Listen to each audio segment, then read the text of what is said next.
Туман KJ каналына жазылып, акыркы болуп жаткан жаңылыктарды билиңиздер. Каналга жазылуу үчүн подписаться баскычын басып коюңуз. Сизге чоң рахмат.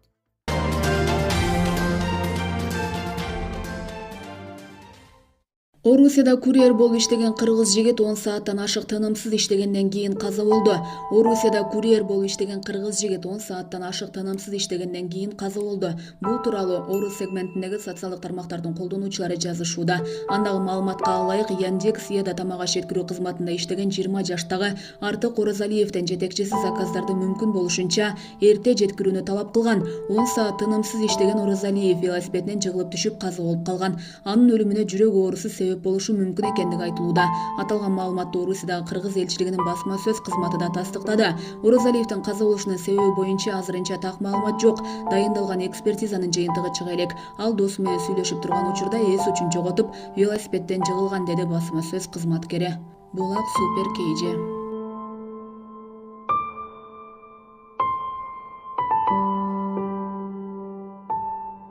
Токтайым Үмүталиева укук коргоочу Атамбаевди так ушундай жол менен жок кылабыз, чүнчүтөбүз деп ойлоп жатышат.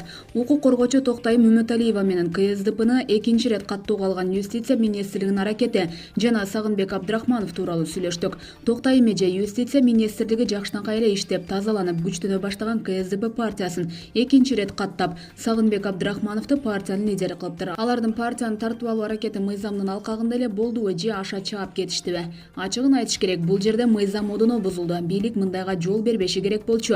Анткени мындай саясаттын арты жакшылыкка алып барбайт. Юстиция министрлиги партияны жөн эле каттап койбойт, тиешелүү иштерди жасашы керек болчу.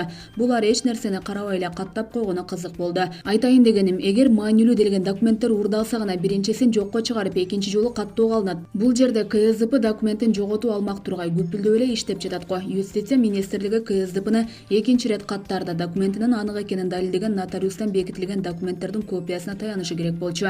Ошондой эле Атамбаев баштаган КСДПнын офисине канча киши мүчө болуп жатканын, партиянын мүчөлөрүн аныктаган мониторинг жасап, канча киши бар, саясий кеңештин курамында кимдер, партиянын негиздөөчүсү кимдер экенине маани бериши керек эле. Канчасы партиялык билеттери менен Сагынбековго өттү, канчасы Атамбаев менен калды. Саясий кеңештин негизги бөлүгү Атамбаев тарапта калганын жана КСДПнын негиздөөчүсү, демилгечилери ким экенин эске алышы керек эле. Негизи мындай маселеге кылдаттык менен мамиле кылып, Юстиция министрлиги экинчи ирет каттап жиберерден мурун мына ушундай маселелерге кылдаттык менен мамиле кылышы керек болчу.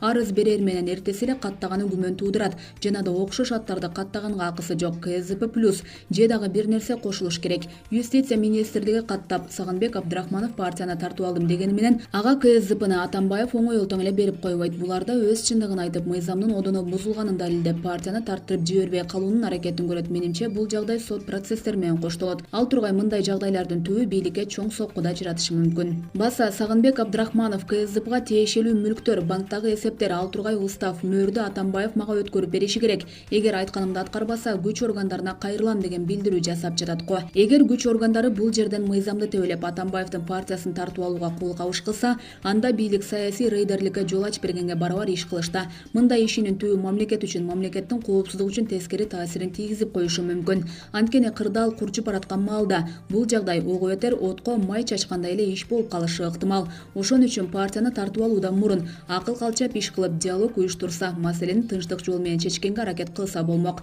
Жогору жактагылар бирөөнүн партиясын тартып албай эле, партия керек болсо башка партияны деле сатып алып иштете берсе болмок. Ошондой эле апрелдин желегин жамынып алып, Атамбаевден жамандык көргөн жок. Чүй облусунун губернатору болуп ишти алып кете алган жок. Кыргыз алтынга алып келди, аны алып кеткен жок. Жанында 7 апрелде ээрчип келген инилерин Абдрахманов Эдилди жана абакта өлтүрүлгөн Кенжегулов Бакытты, анын ушул кезге дери абакта жаткан анын инисине деле өз ордун жоготуп коем деп жардам бербей койгон. Ошол балдар Ош коо алаңында бир эмес 2 снайперди кармап, биздин байкебиз деп төшүн тосуп коргоп жүргөн. Атамбаевдин партиясын тартып алуу аракети аналысыздандыруу, саясаттан четтетүү аракет эмеспи? Алар Атамбаевди так ушундай жол менен жок кылабыз, чүнчүтөбүз деп ойлоп жатат. Чынында бийлик басмырлап, асылган сайын анын зоолосу көтөрүлөт, эл Атамбаев тарапка ыктайт. Бул далилденген турмуш практикасы. Анткени адамдар табиятынан тепкиде калган адамдарга жан тартат. Ошон үчүн саясий куугунтукка кабылган адамдардын аброю көтөрүлүп жатат. Кыскасы, Атамбаевди камайбыз, сындырабыз дешкени менен анын аброю ал кысымга кабылган сайын Садыр Жапаровдай, Текебаевдикиндей болуп жогорулайып кете берет. Булак Назар Ньюс KJ.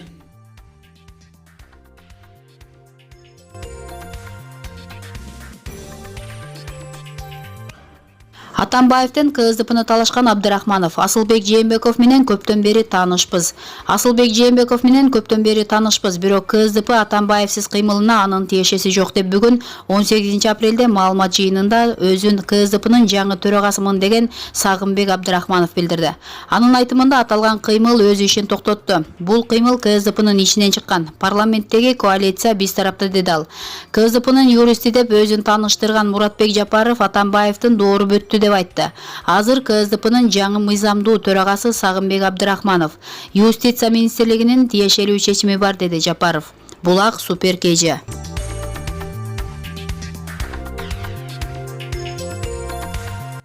Коррупцияга шектелген мамкаттоонун жетекчилери кармалды. УКМК биометриялык паспортту чыгарууда коррупцияга барган деп 3 аткаминерди кармаган болчу. Коррупцияга шектелип кармалган мамлекеттик каттоо кызматынын жетекчилери УКМКнын тергөө абагына киргизилди.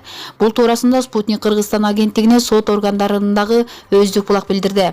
Мындай чечимди 17 апрелде 1 май райондук соту чыгарган. Белгилей кетсек, УКМК буга чейин биометриялык паспортту чыгарууда тендерден уткан компания менен жеңичинен сүйлөшүп, коррупцияга барган деп МККда иштеген 3 аткаминерди кармаган. Азыр МККнын орун басары Руслан Сарыбаев, стат катчысы Данияр Бакчиев, Инфоком мамлекеттик ишканасынын директору Талант Абдуллаев болчу. Мунун натыйжасында 253 миллион 377 миң 750 сом максатсыз пайдаланылганы аныкталган. Булак Спутник КЖ. Табышып койгула Таласта 14 жаштагы кыз жоголду. Талас шаарында 14 жаштагы Гаухар Абасбекова үйүнөн чыгып кеткен бойдон кайтып келген эмес. Бул тууралуу Коомдук коопсуздук кеңешинен кабарлашты. Өспүрүм 2019 жылдын 17 апрелинде саат 7:40 үйүнөн чыгып кеткен. Ал кочкул кызыл күрмө, көк юбка, кара бут кийим кийип, кызыл рюкзак көтөрүп жүргөн, көз айнек тагынат. Бою 165 см, чымыр денелүү, чачы, көзү кара. Такталбаган маалыматтар боюнча өспүрүм Бишкектеги ЦУМга бир нече ирет келген. Талас облустук ички иштер бөлүмү Абасбекова жоголгонун тастыктап, укук коргоочулар издөө иштерин аткарып жатканын билдиришти. Кыздын туугандары менен милиция өспүрүмдүн дайын дарегин билгендерди. 0775 07 47 20 0755 84 44 47 номерлерине же 102 кызматына кабарлоого чакырат. Булак Спутник КЖ.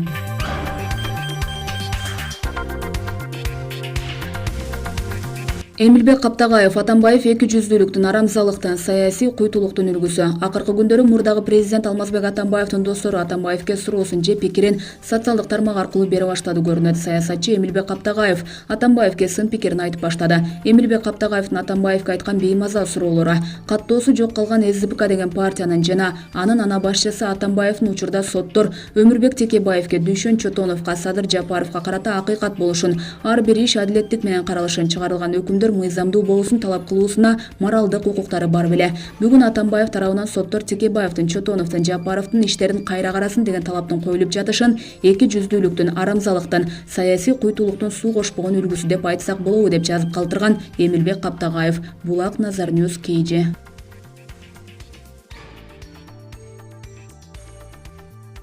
Түркия Кыргызстандык 6 аялды сойкулукка мажбурлады дегендер кармалды. Кармалган шектүүлөрдүн арасында казакстандык жана өзбекстандык аялдар да бар. Анкара шаарынын адеп ахлак боюнча башкармалыгы 11 жерге бир убакытта атайын операция жүргүзүп, чет мамлекеттен аялдарды алып келип, аларды сойкулукка мажбурлады делген 6 кишине кармаган. Бул тууралуу басылмалар жазды. Шектүүлөрдүн жашаган жеринен жана аларга тиешелүү автоунaalардан 17 телефон, 42 огу менен 2 тапанча, сойкулуктан түштү делген 11 000 түрк лирасы жана башка буюмдар табылган. Полиция ошондой эле чет элдик аялдар жашап жатат деген 5 жердеги үйлөргө тинтүү жүргүзүп, ал жактан өзбекстандык 4, кыргызстандык 6 жана казакстандык 3 аялды колго түшүргөн. Тиешелүү иш-чаралардан кийин шектүүлөр Анкаранын сотуна өткөрүлүп берилди. Булак Спутник КЖ.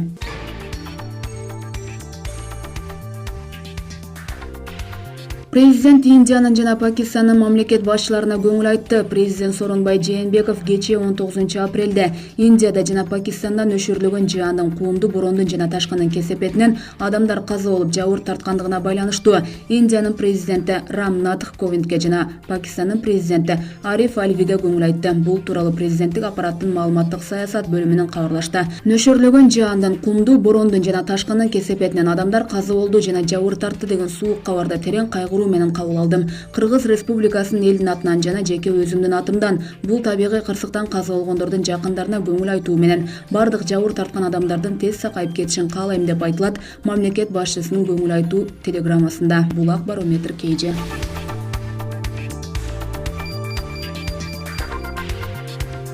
Тарых музейи ат майданы боюнча 6 кишиге кылмыш иши козголду. Бишкек шаарындагы Тарых музейи жана Чолпон Ата шаарындагы ат майданды реконструкциялоо жүрүшүндө мамлекетке 247 миллион сом өлчөмүндө зыян келтирилген. Бул тууралуу башкы прокурор Өткүрбек Жамшитов жогорку кеңеште айтты. Башкы прокурордун айтымында Тарых музейин оңдоодо 101,6 миллион сом, ат майданын оңдоодо 145,9 миллион сом зыян келтирилгени аныкталган. Бул эки кылмыш иши бир өндүрүшкө бириктирилип, алар боюнча курулушка тиешеси бар 6 атка минерге кылмыш кодексинин 303 статьясы менен күнөө коюлду. Алар Сапар Исаков, Алмаз Абдыкаров, Улукбек Матисаков, Мира Карыбаева, Шайбек Атабеков, Айдарбек Мендеев. Булак Фабула.